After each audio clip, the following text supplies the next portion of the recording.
है कि गांधीवध के बाद क्या हुआ था जो आपसे छुपाया गया? ऐसी शर्मनाक घटना जिसने पूरे देश को हिलाकर रख दिया था।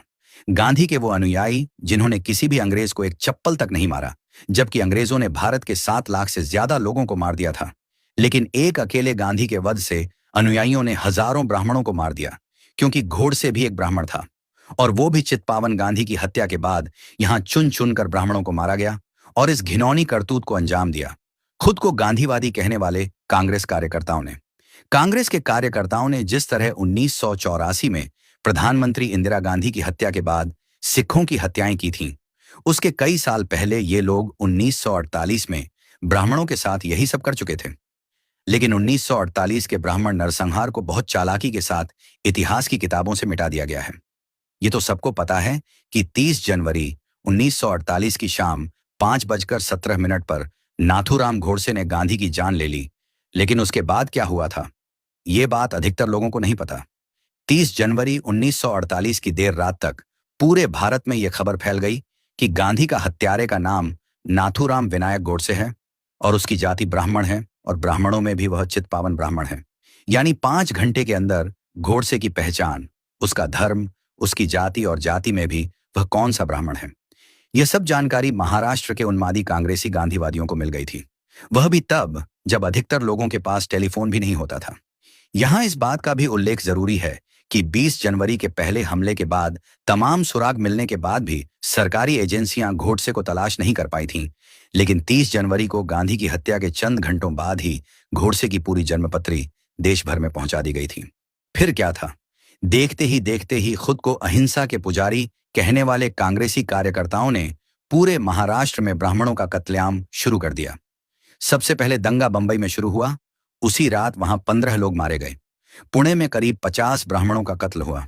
भारत में यह खबर भले ही अखबार के अंदर के पन्नों पर 1-2 कॉलम में छपी, लेकिन अमेरिकी अखबार वॉशिंगटन पोस्ट और न्यूयॉर्क टाइम्स के अलावा कुछ और विदेशी अखबारों ने इस कत्लेआम को अपनी हेडलाइन बनाया।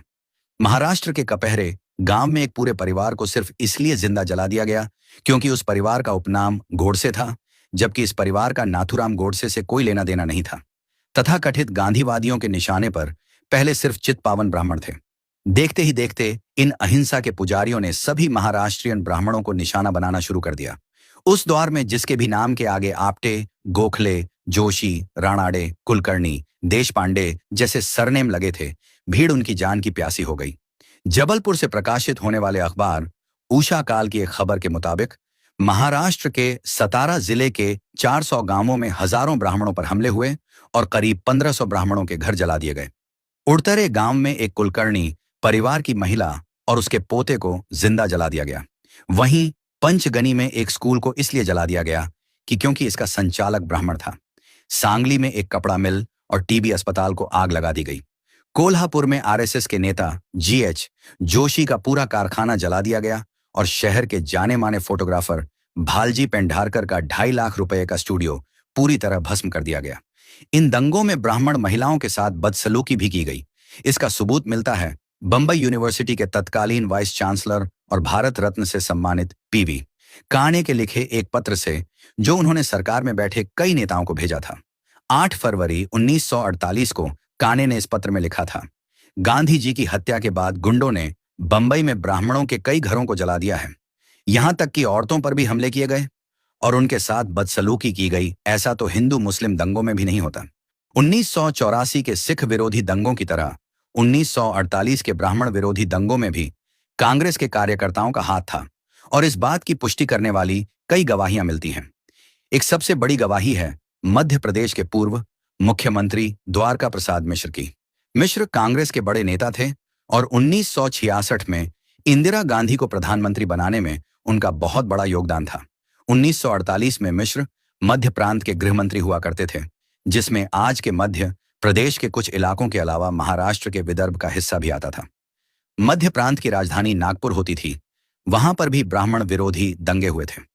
मिश्र ने अपनी किताब लिविंग एन एरा में लिखा है, गांधी जी की हत्या के बाद ब्राह्मणों के घरों और दुकानों पर हमला करने के साथ उन्हें आग के हवाले करने का भी प्रयास किया गया। ब्राह्मणों द्वारा संचालित शिक्षण संस्थाओं को भी नहीं बख्शा गया। नागपुर के जोशी हाई स्कूल में आग लगा दी गई और जब फायर ब्रिगेड वहां पहुंचा तो भीड़ ने उसे लौटने को मजबूर कर दिया। ब्राह्मणों के विरुद्ध हिंसा के भयंकर और दिल दहलाने वाले मामलों में ज्यादातर कांग्रेसी थे। इनमें से कुछ तो कांग्रेस समितियों के पदाधिकारी भी थे। मिश्र ने साफ साफ लिखा है कि ब्राह्मणों के खिलाफ हिंसा करने वाले न केवल कांग्रेस के कार्यकर्ता थे, बल्कि इसमें कांग्रेस के बड़े नेता भी शामिल थे। मध्य प्रांत के तत्कालीन गृह मंत्री मिश्र ने जब ब्राह्मणों के कत्लेआम को रोकने की कोशिश की, तो उन्हें अपनी ही पार्टी के नेताओं के दबाव का सामना करना पड़ा। उन्होंने अपनी किताब में लिखा है, हिंसा के आरोप में पुलिस ने 100 से भी ज्यादा कांग्रेसियों को गिरफ्तार किया था, लेकिन इन्हें रिहा करने के लिए मुझ पर काफी दबाव बनाया गया। नागपुर में कांग्रेस के बड़े नेताओं की एक बैठक हुई, जिसमें मेरी काफी आलोचना की गई। इन लोगों ने धमकी भी दी कि वे मेरी शिकायत दिल्ली में सरदार पटेल से करेंगे। तब मैंने इन लोगों को कहा कि क्या वे दिल्ली से एक ऐसा आदेश ला सकते हैं जिसमें कांग्रेसियों को कानून में हिंसा की छूट दी गई है। ब्राह्मणों के खिलाफ हिंसा में महाराष्ट्र के गैर ब्राह्मण नेता शामिल थे। इसकी जानकारी मशहूर अमेरिकी लेखक मॉरिन पैटरसन के एक शोध पत्र में भी मिलती है। 60 के दशक में प्रकाशित हुए इस शोध पत्र का शीर्षक the shifting fortunes of Chitpavan Brahmins focus on 1948 है। इसमें पैटरसन ने लिखा है, घोड़से के कृत्य की वजह से गैर ब्राह्मणों को चित्पावनों से उनके एक लंबे प्रभुत्व का बदला लेने का मौका मिल गया। कथित तौर पर मराठा राजनेताओं द्वारा संचालित भीड़ ट्रकों में भरकर आई और बदले की भावना से ब्राह्मण मोहल्लों में जा घुसी। फरवरी 1948 में आधिकारिक तौर पर उनके 1000 मकान जला दिए गए और अनगिनत लोग मारे गए। इस देश में मेरठ, भागलपुर, भिवंडी, गुजरात दंगों का रिकॉर्ड तो मौजूद है, लेकिन 1948 में कथित गांधीवादियों के पाप के निशान तो इतिहास के पन्नों से ही मिटा दिए गए। भारत में आज तक जितने भी दंगे हुए हैं, उसकी फहरिस्त में आपको एंटी ब्राह्मण राइट्स 1948 का जिक्र तो मिलेगा, लेकिन उसके सामने लिखे मारे गए लोगों के कॉलम में बस अननोन, अज्ञात ही लिखा है। यानी ब्राह्मण विरोधी दंगे तो हुए, लेकिन इसमें कितने ब्राह्मण मारे गए, इसका कहीं कोई जिक्र नहीं है। इसकी वजह सिर्फ एक है कि आने वाली पीढ़ी को यह कभी पता नहीं चले कि गांधी टोपी पहनने वाले अहिंसा के पुजारियों ने कैसा खूनी खेल खेला था। पूरे महाराष्ट्र में हजारों ब्राह्मणों की हत्याएं हुई, लेकिन नेहरू सरकार ने इसकी सच्चाई कभी लोगों को सामने नहीं आने दी। उनके बाद की सरकारों ने भी यही किया। मॉरिन पैटरसन गांधी हत्याकांड के 2 दशक बाद चित्पावन ब्राह्मणों पर रिसर्च कर रही थीं। उन्हें इस दौरान पुलिस ने उन फाइलों तक नहीं पहुंचने दिया जो 1948 के ब्राह्मण विरोधी दंगों से संबंधित थीं। मॉरिन ने अपने रिसर्च में पाया कि गांधी हत्याकांड के बाद सबसे ज्यादा हिंसा हिंदू राष्ट्रवादियों के गढ़ बंबई, पुणे और नागपुर के साथ साथ सतारा, बेलगाम और कोल्हापुर में भी हुई। मॉरिन पैटरसन ने अपने शोध पत्र में यह भी दावा किया है कि इन दंगों के बाद चित्पावन ब्राह्मण हमेशा के लिए सामाजिक और आर्थिक रूप से पिछड़े डीडीएच गए। हजारों चित्पावनों ने अपना गांव छोड़ दे डीएच दिया और बंबई और पूना जैसे शहरों में जाकर बस गए। महाराष्ट्र के बाहर भी नफरत महाराष्ट्रियन ब्राह्मणों के साथ सिर्फ महाराष्ट्र में ही नहीं, बल्कि दूसरे राज्यों में भी हिंसा हुई। पड़ोसी राज्य कर्नाटक और मध्य प्रदेश में कई जगहों पर ब्राह्मणों पर हमले हुए। यहां तक कि राजधानी दिल्ली के नया बाजार में रहने वाले कई महाराष्ट्रियनों को निशाना बनाया गया। पहाड़गंज में तो महाराष्ट्र भवन पर ही हमला बोल दिया गया। पूरे उत्तर भारत में महाराष्ट्रियन ब्राह्मणों को घोड़से वाला कहकर अपमानित किया जाता था। महाराष्ट्रियन ब्राह्मणों के खिलाफ बने इस माहौल की पुष्टि नेहरू सरकार के तत्कालीन पीडब्ल्यूडी मंत्री एनवी गाडगिल ने भी की है। गाडगिल खुद चित्पावन ब्राह्मण थे। वह अपनी किताब गवर्नमेंट फ्रॉम इनसाइड में लिखते हैं, गांधी जी की हत्या के कुछ घंटों बाद मुझे खबर मिली कि बंबई में ब्राह्मणों को उनके घरों से निकालकर मारा जा रहा है। मैंने तत्काल इसकी सूचना गृह मंत्री सरदार पटेल को दी।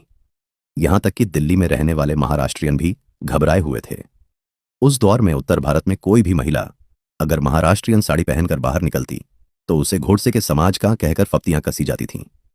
गांधी जी की हत्या के 12 दिन बाद सरदार पटेल ने मुझसे कहा कि आपको गांधी जी की स्मृति में दिल्ली में यमुना नदी पर होने वाले समारोह की अध्यक्षता करनी है, लेकिन कई कांग्रेसी इसका विरोध कर रहे हैं। तब मैंने पटेल से कहा, अगर कई कांग्रेसी ये नहीं चाहते हैं कि एक महाराष्ट्रियन ब्राह्मण गांधी जी के कार्यक्रम की अध्यक्षता करे, तो मुझे उन पर थोपा नहीं जाना चाहिए। तब सरदार पटेल ने कहा, मैं उन्हें यह बताना चाहता हूं कि हम महाराष्ट्रियनों के खिलाफ नहीं हैं। सच्चाई यही है कि कांग्रेस के अंदर व्यापक रूप से महाराष्ट्रियन ब्राह्मणों को लेकर नफरत पनप चुकी थी। घोड़से ने जो किया था उसके नाम पर आज भी हिंदूवादी विचारधारा को बदनाम किया जाता है, लेकिन गांधी की हत्या के बाद कथित गांधीवादियों या तत्कालीन कांग्रेसी कार्यकर्ताओं ने जो किया उसका हिसाब कौन देगा? गांधीवाद, अहिंसा और शांति का ढोंग करके